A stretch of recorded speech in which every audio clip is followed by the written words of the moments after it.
Hello everyone, and welcome back to My Money, Your Investment channel, where we break down the latest developments in the Sri Lankan stock market. Today's episode focuses on the third quarter interim financial performance of CIC Holdings plc, one of Sri Lanka's most diversified conglomerates with strong operations in agriculture, livestock, healthcare, and industrial solutions. In this episode, we'll analyze how CIC performed during the first 9 months of the financial year, look at the key drivers behind its revenue and profit movements, and discuss how the company's core segments, especially the agri and livestock sectors, are contributing to growth. We'll also explore what these numbers mean for investors in the Colombo Stock Exchange and whether CIC continues to present long-term value in Sri Lanka's evolving economic environment. If you're new to this channel, then please subscribe, like, share, and comments.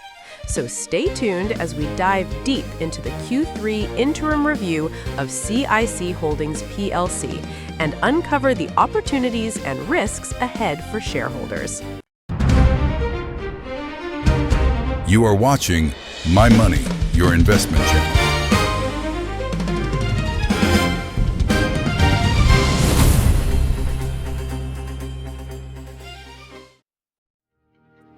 Welcome back to the deep dive.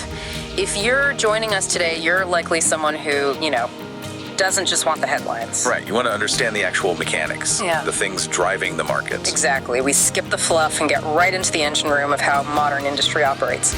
And today, we are tearing into the unaudited quarterly financial report for CIC Holdings plc. Yeah.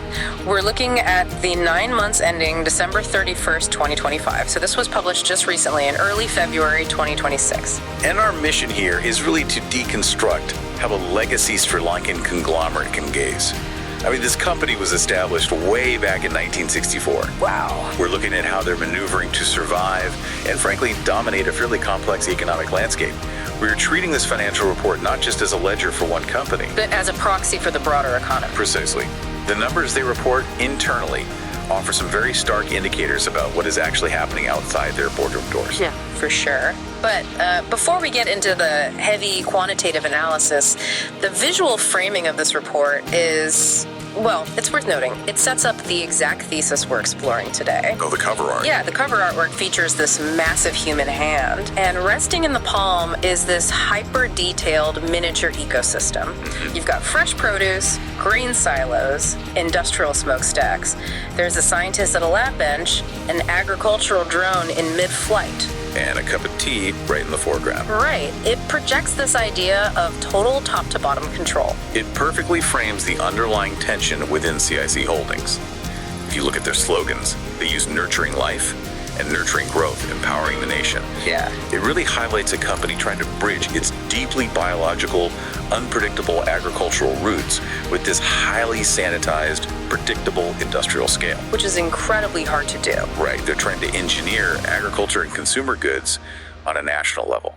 And that requires a staggering amount of capital. And just to establish that scale for you, if you look at the balance sheet as of December 31st, 2025, CIC Holdings is sitting on total assets of a staggering 101.57 billion rupees. Yeah. We are dealing with an absolute titan here. When a physical goods conglomerate reaches an asset base north of 100 billion, it essentially becomes an index fund for the country's physical economy. Right. I mean, their supply chains touch absolutely everything. Okay, let's unpack this. Looking at the group's consolidated statements for these 9 months, their total revenue came in at 70.28 billion rupees. That is an 8.69% increase from the exact same period the previous year. Which is solid. Yeah, and cost of sales rose by just over 8% to 51.86 billion, but they still managed to push gross profit up over 10%, landing at 18.41 billion. Right. After stripping out operational costs and taxes, the net profit for the period hit 5.97 billion rupees. That's a 4.84% bump year over year. It's a really solid top-line performance. Maintaining a 10% gross profit growth when your cost of sales is climbing that aggressively, it shows they have significant pricing power. Right. They're successfully passing those increased costs down the line to the consumer or the distributor. I do have to challenge that 4.84% net profit growth, though. Okay. In a macroeconomic environment where inflation has been, a persistent headwind, is a sub 5% bottom line bump actually a victory? Aren't they essentially just treading water in real terms? You might think so if we were looking at a lean tech startup, right? But context is everything here. CIC is moving millions of tons of physical commodities. True. They are dealing with global fertilizer prices, volatile weather patterns affecting yields, heavy logistical overhead.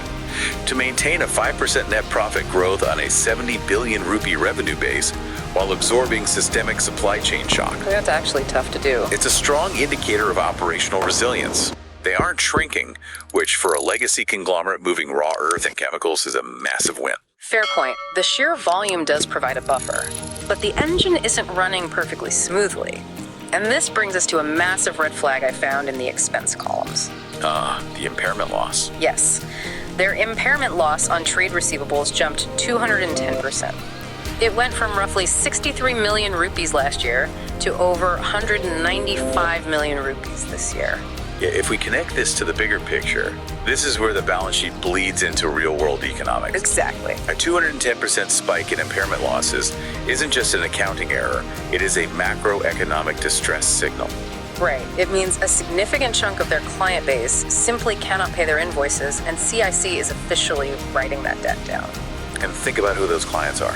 We're talking about regional distributors, medium-sized farming cooperatives, local retail networks. Right. CIC might be weathering the economic storm just fine, but that 195 million rupee write-off tells us that the smaller players in their ecosystem, the ones buying their seeds, their chemicals, their livestock feed, they're experiencing severe liquidity crunches on the ground. Yeah. The apex predator is healthy, but the base of the food chain is visibly struggling. That dynamic becomes even clearer when we look at the segmental analysis. The report breaks the empire down into 5 main operating segments, which really highlights where their money comes from. The absolute heavyweight here is crop solutions. Over the 9 months, this single division pulled in 32.32 billion rupees in revenue and generated 4.05 billion in profit. Wow. That is nearly half their total revenue and the vast majority of their bottom line. Crop Solutions is the fulcrum of their entire operation. Yeah. We're looking at fertilizers, agrochemicals. Raw planting inputs. Right. Because agriculture is the backbone of the domestic economy. Demand here is relatively inelastic. Farmers have to plant, which means they have to buy from CIC, regardless of broader economic conditions. Yeah. That 4.05 billion in profit is essentially a toll booth on national food production. Then we have what I consider the middle tier, which often gets overlooked but carries significant weight. Livestock Solutions brought in 14.59 billion in revenue and 1.76 billion in profit. And right next to it, Health and Personal Care did 14.46 billion in revenue and 2.10 billion in profit. The top line numbers are almost parallel. They're parallel in revenue, but look closely at the margins. Health and Personal Care is generating significantly more profit, 2.10 billion versus Livestock's 1.76 billion on slightly less revenue. Which implies Livestock Solutions is getting squeezed harder on its input costs, likely imported feed or veterinary overhead, whereas the pharmaceutical and personal care side has a bit more elasticity in consumer pricing. Precisely. And that divergence in segmental efficiency leads right into one of the most striking contrasts in the entire world. Here's where it gets really interesting. I want you to look at the margin disparity between their agri-produce division and their industrial solutions division. This is wild. Agri-produce brought in 4.64 billion in revenue, which is a very respectable top line, but it only managed to squeeze out 254.9 million in profit. Yep. Now look at industrial solutions. It generated 6.27 billion in revenue, not vastly larger than agri-produce, but it delivered over 1 billion in profit. What's fascinating here is how clearly this maps out the fundamental pain points of physical supply chains. Right. Agri-produce is a brutal low-margin game. You're dealing with highly perishable goods. You have cold chain logistics, rapid degradation of product, massive farm-to-market spoilage rates. So much overhead. You can move thousands of tons of fresh food, but after you pay for refrigerated transport and absorb the cost of everything that rots on the dock, Your margin is razor thin. It's the ultimate tragedy of the avocado. Yeah. You buy it, you look away for 10 minutes, and it's ruined. Exactly. Apply that to a national supply chain, and you see why $4.6 billion in sales only yields $254 million in profit. Industrial Solutions, on the other hand, is dealing in synthetic chemicals, packaging materials, heavy manufacturing inputs. A drum of industrial solvent doesn't care if it sits in a warehouse for an extra 3 weeks. Right. The spoilage is virtually zero, the logistics are standard, and the client contracts are long-term. So even though the top-line revenue isn't astronomically higher than the agricultural side, the bottom-line retention is roughly 4 times as efficient. Those high margins naturally attract serious capital, which brings us to how CIC is managing its equity structure. The report details a major corporate action from October 13th, 2025. A 1-for-5 stock split across the board. A 1-for-5 split for a legacy company of this size is a very deliberate signaling mechanism to the market. It's like slicing a pizza. You aren't changing the size of the pie, you're just cutting it into more pieces. Exactly. Their ordinary voting shares exploded from roughly 291.6 million to 1.458 billion. Non-voting shares jumped from around 87 million to over 437 million. They're currently trading at 34.80 rupees for voting and 26 new rupees for non-voting. But they didn't do this just to multiply the paper they issue. No, a conglomerate executes a split like this to actively engineer liquidity. By dropping the per share price down to that 30 rupee range, they make the stock highly accessible to retail investors and smaller institutional funds. Right. It increases daily trading volume, prevents the stock from becoming illiquid or stagnant, and frankly, signals management's confidence that the enterprise value still has plenty of runway to grow. Let's look at who is actually holding all that newly split equity. The top 20 shareholder list is incredibly top-heavy. Paints and General Industries Limited is the absolute anchor here, holding 53.31% of the ordinary voting shares. They have total control of the steering wheel. They hold the controlling interest, yes, but the secondary holder is arguably the most economically significant element of this entire deep dive. The EPF. Yes, the Employees Provident Fund is sitting right there at the top of the registry. The EPF holds 9.06% of the voting shares and a massive 12.70% of the non-voting shares. This raises an important question about systemic economic entanglement. For you listening, the EPF is the primary retirement vehicle for the private and semi-government sectors in Sri Lanka. It manages the retirement savings of millions of everyday workers. So, when we talk about CIC being a proxy for the economy, it isn't just an analogy. It is a literal structural reality. Millions of citizens who will never open a brokerage account or actively trade a single share are intrinsically tied to CIC's quarterly performance. Yeah. When the Crop Solutions division hikes its fertilizer margins, or when Industrial Solutions secures a massive contract, the resulting dividends flow directly into the national retirement pool. That's incredible. You create this fascinating loop where the working class is both the consumer of CIC's agricultural output and the indirect beneficiary of its corporate profit. That completely recontextualizes their slogan about empowering the nation. It's not just marketing, it's a fiduciary reality. Now, speaking of profit, I want to dig into a line item that initially looks contradictory. We established they posted nearly 6 billion rupees in net profit. Yet, when you look at their net cash and cash equivalents over this exact same 9-month period, their actual cash position decreased by an eye-watering 5.5 billion rupees. Yeah, that's a big drop. So what does this all mean? This is where we separate the income statement from the cash flow statement. Posting 6 billion in profit means the core business model is highly lucrative, but a 5.5 billion drop in cash reserves tells us exactly how aggressive management is being with that capital. Right. They aren't letting it sit in low yield accounts. Far from it. When you look at the cash flows from investing activities, they're in a heavy deployment phase. They dropped 1.78 billion rupees purely on property, plant, and equipment. They're expanding the physical footprint of the empire. Yes. But the real heavyweight allocation was a massive 3.31 billion rupee investment into an associate company. Which brings us to the John Keel's Holdings, or JKH connection. This is one of the most strategically revealing notes in the entire financial report. CIC holds a highly significant position in John Keel's Holdings PLC, which is another Apex conglomerate. But the report records a loss on dilution of investment regarding JKH, taking a hit of roughly 19.8 million rupees. Right. On a surface level, recording a loss on an associate investment sounds like a misstep. It sounds like a misstep until you look at the underlying mechanics. CIC didn't liquidate any of their JKH position at a discount, and the market value of JKH didn't collapse to trigger this. This 19.8 million rupee figure is a pure paper loss generated by JKH executing an employee share option scheme. So JKH issues new equity to its own executives and employees as compensation. Exactly. JKH expanded its total pool of existing shares.